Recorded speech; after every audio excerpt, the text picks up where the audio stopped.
Hey Kath and Isy, my name's Bonita and this is my photoshoot and presentation for DFB 206 and my tutor is Kath Horton. The title of my project is Otherness and I'm exploring and responding to the posthuman body through a feminist and fashion lens. This is my process. It's a timetable mapping out the timeline of how this assessment went. It definitely wasn't a linear process and I definitely had to rethink and re-research a lot more than I initially thought. But that's what learning's all about and I really enjoyed it. Based on my scholarly research, I've chosen to explore how the posthuman body allows individuals to experience a new type of otherness beyond their assigned identity. Specifically, I investigate the fragmentation and disruption of the human face using masks, makeup, and augmented reality filters in art, fashion, and in everyday life.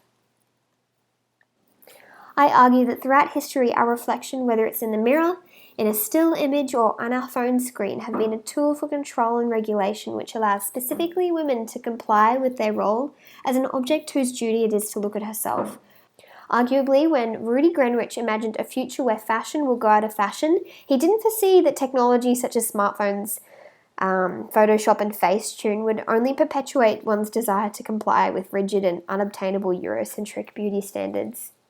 A rise in alien beauty signifies a new rebellious attitude against heteronormative beauty standards. The driving force here is a desire to express a sense of identity that is not quite human in an affiliation with other beings that might roam the universe. This is similar to Donna Haraway's 1985 essay.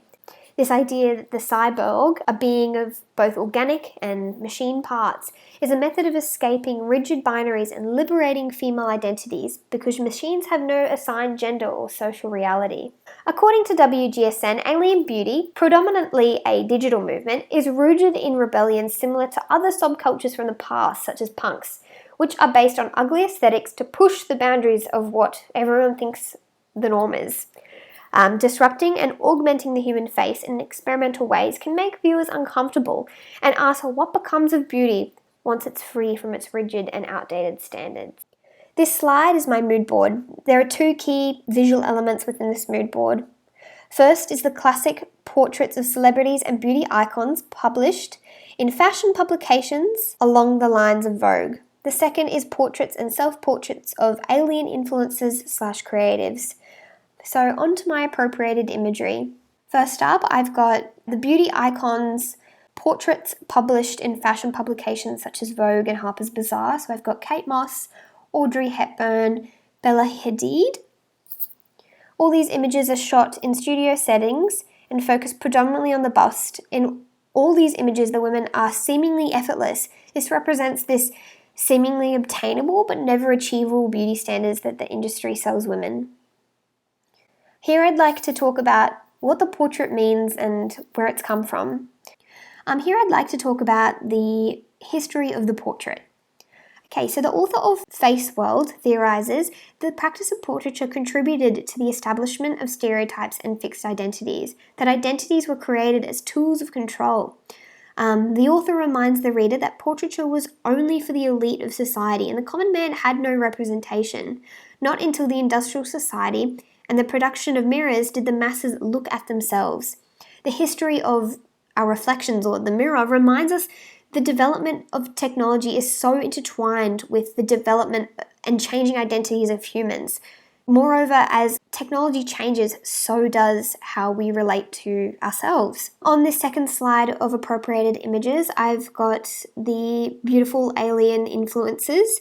This kind of reminds us that in contemporary society and since the dawn of social media, our identities have become a lot more fluid.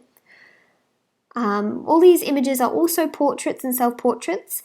My attitude. Okay, so while I criticize beauty standards perpetuated in mainstream media, I have used a mix-up approach combining two conflicting aesthetics in an attempt to celebrate alien beauty. I'm using traditional methods of portraiture photography found in Vogue or beauty campaigns to celebrate the alien beauty the way that Kate Moss's beauty has been celebrated in the past. I also use the mirror in my photography to criticize and comment on society's fixation with beauty standards. Okay, so this is my storyboard.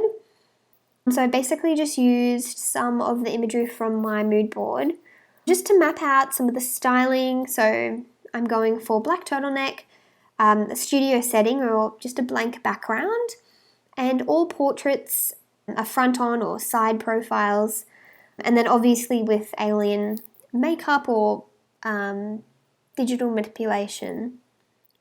Next are the raw images or the outtakes from the photo shoot. These are just images that I really loved. I've also decided to use all black and white, as many of these beauty campaigns from the past also used black and white. So these are some of my failed experiments. I'm just getting a hang of, digital manipulation. And finally, the shoot, my resolved imagery.